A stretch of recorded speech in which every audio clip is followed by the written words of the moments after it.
Semangat pagi, semangat Indonesia untuk kita semua, para peserta didik kelas 11 SMA Dharma Yuda, generasi muda Indonesia. Bagaimana kabarnya hari ini? Tentu saja selalu bersemangat demi bangsa dan negara Indonesia tercinta. Pada video pembelajaran kali ini, materi kita telah berada pada bab yang ke-5. Materi dalam video pembelajaran ini berjudul Ancaman Terhadap Integrasi Nasional. Perhatikanlah materi dalam video pembelajaran ini secara lengkap dan utuh dari awal hingga akhir, agar pemahaman kita terhadap materi tersebut semakin baik dan semakin benar. Seperti biasa, dengan penuh semangat juang, semangat 45. Mari kita mulai materinya sekarang. Materi kita dalam video pembelajaran kali ini yaitu ancaman terhadap integrasi nasional. Pertama, kita berbicara mengenai ancaman, tantangan, hambatan, dan gangguan dalam membangun integrasi nasional dalam bingkai Bhinneka Tunggal Ika. Bangsa Indonesia sebagai bangsa yang terdiri atas berbagai macam suku, agama, ras, dan antar golongan merupakan faktor yang harus kita syukuri sebagai kekayaan bangsa Indonesia. Akan tetapi, tidak menutup kemungkinan keberagaman tersebut juga menimbulkan suatu permasalahan yang akan mengancam keutuhan Negara Kesatuan Republik Indonesia (NKRI). Maka, semua unsur dalam kehidupan bermasyarakat, berbangsa, dan bernegara mempunyai tanggung jawab untuk bahu-membahu dan bekerja sama dalam menjaga keutuhan Negara Kesatuan Republik Indonesia tercinta. Pertama, kita berbicara mengenai ancaman.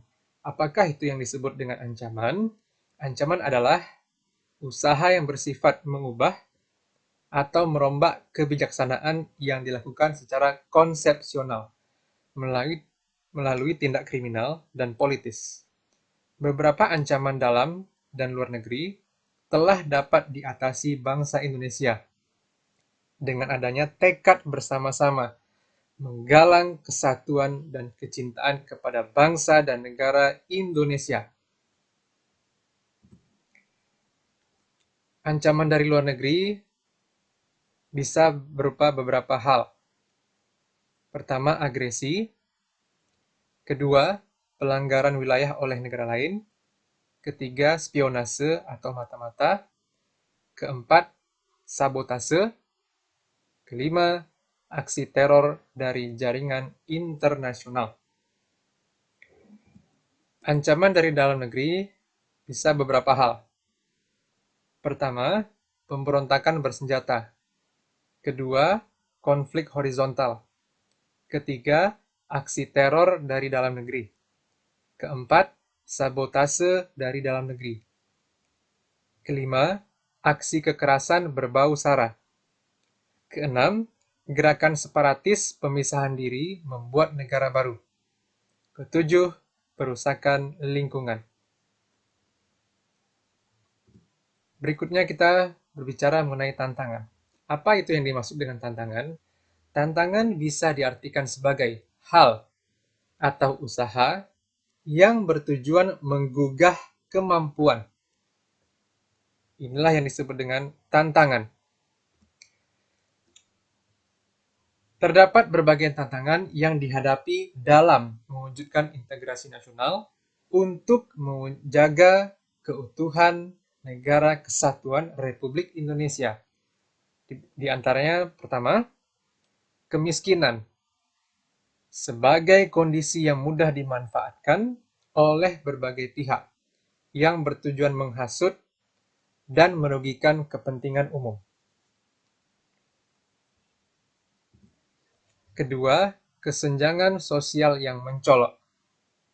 Kesenjangan sosial yang mencolok merupakan lahan subur bagi tumbuhnya kecemburuan sosial yang bisa merusak sendi-sendi kerukunan hidup. Ketiga, kebodohan. Kebodohan yang menyebabkan masyarakat menjadi tidak berdaya, tertinggal, dan terisolasi dari kemajuan zaman dan pembangunan. Keempat, terjadinya beberapa tindak korupsi dan kolusi yang terjadi pada sebagian kecil aparatur pemerintahan yang dapat merugikan pembangunan. Berikutnya kita berbicara mengenai hambatan. Apakah itu yang dimaksud dengan hambatan? Hambatan adalah usaha yang berasal dari diri sendiri yang bersifat atau bertujuan untuk melemahkan atau menghalangi secara tidak konsepsional. Itulah yang dimaksud dengan hambatan.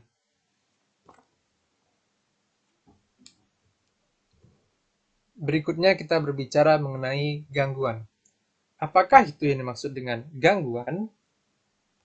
Gangguan adalah hal atau usaha yang berasal dari luar, bersifat atau bertujuan melemahkan, atau menghalangi secara tidak konsepsional, tidak terarah. Masalah integrasi nasional di Indonesia sangat kompleks dan multidimensional. Gangguan dalam integrasi nasional bisa dilihat dari berbagai aspek sebagai berikut. Pertama, geografi. Letak Indonesia terdiri dari pulau-pulau dan kepulauan mempunyai karakteristik berbeda-beda. Kedua, demografi. Penyebaran penduduk yang tidak merata merupakan faktor dari terjadinya disintegrasi bangsa, selain masih rendahnya tingkat pendidikan dan kemampuan sumber daya manusia (SDM). Ketiga, kekayaan alam Indonesia yang sangat beragam dan berlimpah, serta penyebarannya tidak merata, bisa menyebabkan kemungkinan terjadinya disintegrasi bangsa, karena hal ini meliputi hal-hal seperti pengelolaan, pembagian hasil, dan pembinaan apabila terjadi kerusakan akibat dari pengelolaan. 4. Ideologi. Akhir ini, agama sering dijadikan pokok masalah ketika terjadinya konflik di negeri ini. Apabila kondisi ini tidak ditangani dengan bijaksana, pada akhirnya dapat menimbulkan terjadinya kemungkinan disintegrasi bangsa. Oleh karena itu, perlu adanya penanganan khusus dari para tokoh agama mengenai pendalaman masalah agama dan komunikasi antar pimpinan umat beragama secara berkelanjutan. 5. Politik. Masalah politik merupakan aspek paling mudah untuk menyulut berbagai ketidaknyamanan dalam bermasyarakat dan sering mengakibatkan konflik antar masyarakat yang berbeda paham. Apabila tidak ditangani dengan bijaksana, akan menyebabkan konflik sosial di dalam masyarakat. 6. Ekonomi. Krisis ekonomi yang berkepanjangan semakin menyebabkan sebagian besar penduduk hidup dalam taraf kemiskinan. Kesenjangan sosial masyarakat Indonesia yang semakin lebar antara masyarakat kaya dengan masyarakat miskin, dan adanya indikasi untuk mendapatkan kekayaan yang tidak wajar melalui KKN, korupsi, kolusi, nepotisme. Ketujuh, sosial budaya. Pluralitas kondisi sosial budaya bangsa Indonesia merupakan sumber konflik apabila tidak ditangani dengan bijaksana. Tata nilai yang berlaku di daerah yang satu tidak selalu sama dengan daerah yang lain. Konflik tata nilai yang sering terjadi saat ini adalah konflik antara kelompok yang keras dan lebih modern dengan kelompok yang relatif terbelakang. Kedelapan, pertahanan keamanan. Bentuk ancaman terhadap kedaulatan negara yang terjadi saat ini menjadi bersifat multidimensional yang berasal dari dalam negeri maupun dari luar negeri. Hal ini seiring dengan perkembangan kemajuan ilmu pengetahuan, teknologi informasi dan komunikasi, serta sarana dan prasarana pendukung di dalam pengamanan bentuk ancaman yang bersifat multidimensional, yang bersumber dari permasalahan ideologi, politik, ekonomi, sosial budaya. Dalam perjalanan sejarah bangsa dan negara Indonesia, ada beberapa kasus ancaman terhadap integrasi nasional. Pertama, gerakan DITII di Jawa Barat, Jawa Tengah, Aceh, Sulawesi Selatan, dan Kalimantan Selatan. Kedua, pemberontakan PKI di Madiun. Ketiga, pembentukan Angkatan Perang Ratu Adil di Bandung. Keempat, pemberontakan Andi Aziz di Sulawesi Selatan. Kelima, pemberontakan Republik Maluku Selatan. Keenam, pemberontakan Pemerintahan Revolusioner Republik Indonesia, Perjuangan Rakyat Semesta PRRI Permesta di Sumatera dan Sulawesi. Ketujuh, Gerakan 30 September 1965 PKI. Kedelapan, Gerakan Aceh Merdeka. Kesembilan, kerusuhan di Poso. Kesepuluh, konflik suku di Sampit. Kesebelas, organisasi Papua Merdeka.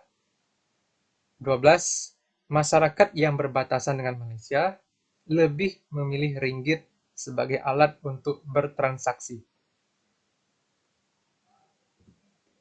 Berikut ini ada contoh soal. Soalnya seperti ini. Jelaskan menurut analisis kamu yang dimaksud dengan integrasi nasional. Kira-kira pembahasan atau jawabannya seperti apa?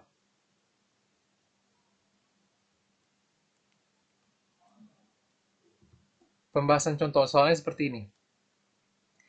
Integrasi nasional adalah suatu proses dalam suatu bangsa dan negara untuk mempersatukan berbagai aspek kehidupan bermasyarakat, berbangsa, dan bernegara untuk menjadi satu kesatuan demi memperkuat persatuan dan kesatuan bangsa dan negara, sehingga bisa menjadi modal penting dalam meneruskan kemerdekaan Indonesia.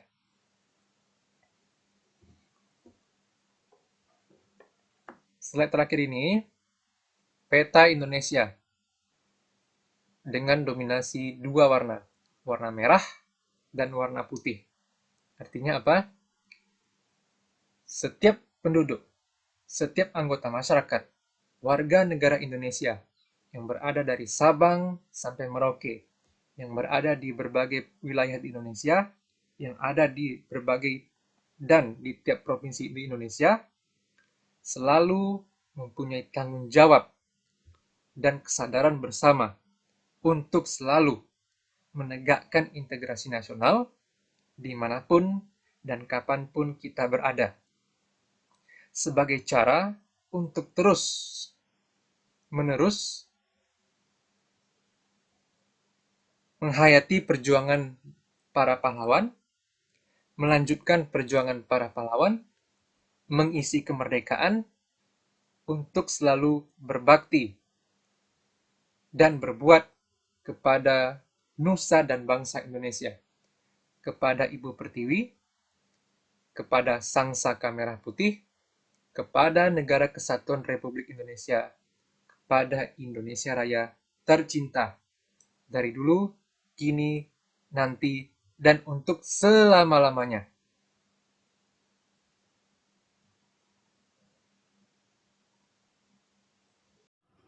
Terima kasih saya ucapkan kepada para peserta didik kelas 11 SMA Dharma Yuda telah memperhatikan materi video pembelajaran yang berjudul Ancaman Terhadap Integrasi Nasional secara lengkap dan utuh dari awal hingga akhir.